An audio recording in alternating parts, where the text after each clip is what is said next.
درجات الحرارة بقت فوق الطبيعي بمراحل، حتى الليل مفهوش نسمة هوا باردة. ياه، راح فين الصيف وقعدة البلكونة؟ خبراء الطقس أكدوا إن اللي بيحصل على الكرة الأرضية ده رد فعل بسبب البشر والتلوث اللي عملوه. الجلوبال وورمنج، يعني الجو حر نار، ده أقل وصف تسمعه. وبجد الله يكون في عون اللي شغله في الشارع. علميا اللي حصل هو زيادة الاحتباس الحراري، بين قوسين كده، يعني الجلوبال وورمنج. طب ده ازاي بيحصل؟ ببساطة كده أنا هقولك. لما بيحصل انبعاثات للغازات الدفيئة المتزايدة بسبب حرق البشر للوقود الأحفوري اللي هو الغاز الطبيعي والفحم، وطبعا إزالة الغابات وكل التلوث البيئي من الدول الصناعية، وصلنا لزيادة الغازات دي زي ميثان، ثاني أكسيد الكربون، واللي في الأصل دورها لو في معدلاتها الطبيعية تحافظ على درجة حرارة الأرض، إنها بتحبس حرارة الشمس، بس مع زيادتها فطبيعي هتزود الاحتباس لدرجة إن الليل اللي المفروض الجو يبقى طراوة زي ما بيقولوا، بس من كتر الغازات دي لما الأرض بتطلع الحرارة اللي أخدتها طول النهار للفضاء، الغازات بزيادتها بتمصها فبيزيد الاحتباس، وبيكون بالليل زي ما احنا حاسين كده للأسف كله حر ورطوبة شديدة. تيجي الشمس تاني يوم بدل ما زي الطبيعي تدي تدفي الأرض من جديد، لا هي بتكمل على اليوم اللي قبله، فده محسسنا بالإحساس اللي حاصل دلوقتي. وده شرح بسيط جدا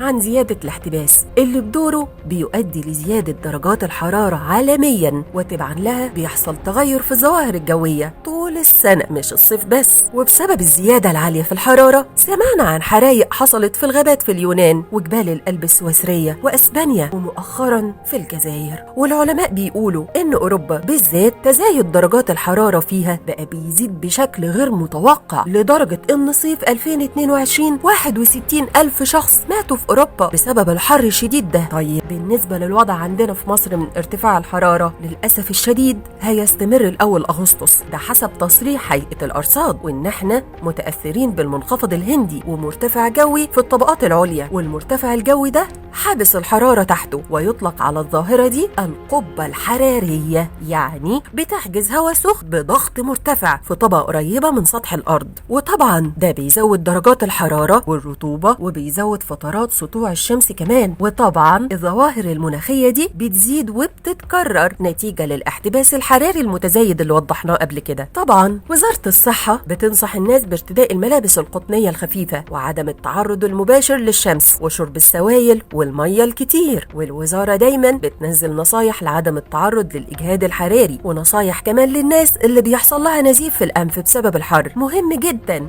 نتبع النصايح دي في الفترة اللي احنا فيها دي. في النهاية لازم طبعا العالم كله يتحرك بشكل صارم لتقليل الانبعاثات دي، لأن درجات الحرارة مش بس مأثرة علينا كبشر، لا ده طبعا ليها تأثير في ذوبان الجليد وارتفاع مستويات سطح البحر وتغيير طبيعة سقوط الأمطار. وطبعا الكائنات الحية من حيوانات ونباتات بتتأثر بتأثر البيئة اللي حواليها من تغير درجات الحرارة وجفاف وظواهر كتير لا حصر لها. نتمنى في نهاية التقرير المبسط ده السلامة والأمان لكل الناس، وإن ربنا يعدي الموجة اللي احنا فيها دي على خير. ما تنسوش تشتركوا في قناة مصر اليوم على يوتيوب، وتفعلوا زر الجرس علشان يوصل لكم كل الأخبار أول بأول.